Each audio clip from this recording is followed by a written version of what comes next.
Hi guys! Today we're going to look at how to fix flickering, noise, and other Lumen artifacts that can appear when lighting your scene. I was recommended an interesting article on the Epic Games website. And using the documentation as a reference, we'll try to fix or at least minimize these issues ourselves. The first thing I want to talk about is Lumen itself. As we all know, it's a dynamic global illumination system that accumulates indirect lighting data and stores it in probes throughout the scene. These probes look like this. They are small, fixed points in space that are periodically updated. This allows Lumen to react to changes in the scene. If you want to learn more about how Lumen and TSR work, you can check out the documentation. The link is in the description. Let's get started with some practical testing. For my example, I decided to try a non-standard approach. I'll have a lamp with a metallic lampshade material and an emissive material applied to the light bulbs. The emissive will act as the main light source in the room. It's generally not recommended to use these two tricky elements together, but let's run a little test.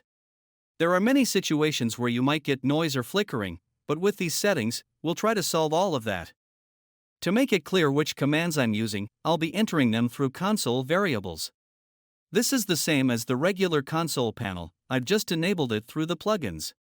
Let's start with this command. It enables or disables temporal smoothing for Lumen.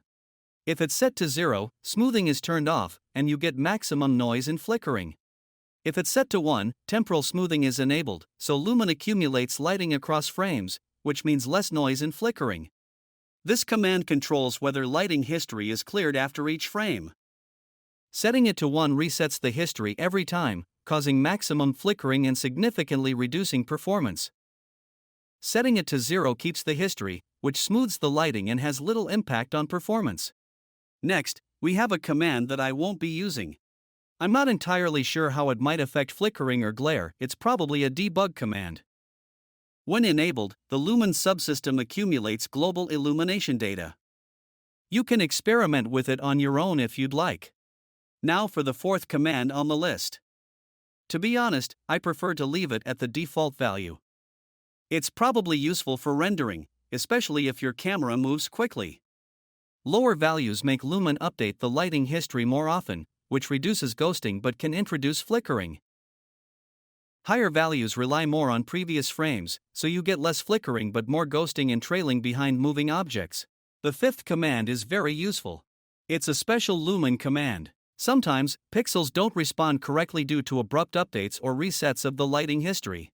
This command creates a balance and makes neighboring pixels blend more smoothly. It has a slight impact on performance, but I think we won't even notice it. Next is another command, mainly used for moving objects or the camera.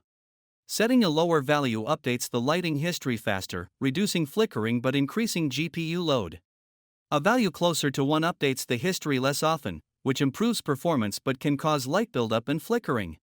Next, we have another interesting command that specifies how many frames should be stored in the lighting history. Put simply, if you set a higher value, you'll get less noise or flickering. However, if you have a moving object or light, you might notice ghosting or trailing shadows behind the object.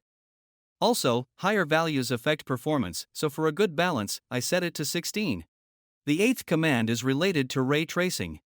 It's straightforward. The more ray directions, the more lighting calculations are done, which means higher quality but also more load on the system. I'm leaving this at the default value. The next command also changes pixel history, but in the form of angles and degrees. I didn't notice any difference in my scene, but your situation might be different depending on how your scene and lighting are set up. So test this one for yourself. And the last command on the list is again important if your object is moving or deforming. For example, if your character crouches or stands up, their normal changes, making the previous lighting invalid. This command tells Lumen whether it should update the lighting history for normals. Let's enter one more interesting command that controls the intensity of the Lumen ray. Let's reduce it to 1. Now we can clearly see a good result. Sometimes it's impossible to fully eliminate flickering due to constant pixel updates, but you can minimize it. It all depends on your project. If you only have minor flickering, this setting might completely resolve your lighting issues. Finally, in the post-process volume settings, you can increase the quality of the final accumulation of light rays. You can set it to 1, or at most increase it to 2, it all depends on your preferences.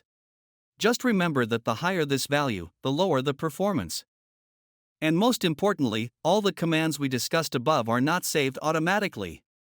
So, it's important to save them in your project's default engine file, otherwise, after restarting the engine, all these settings will revert to their defaults.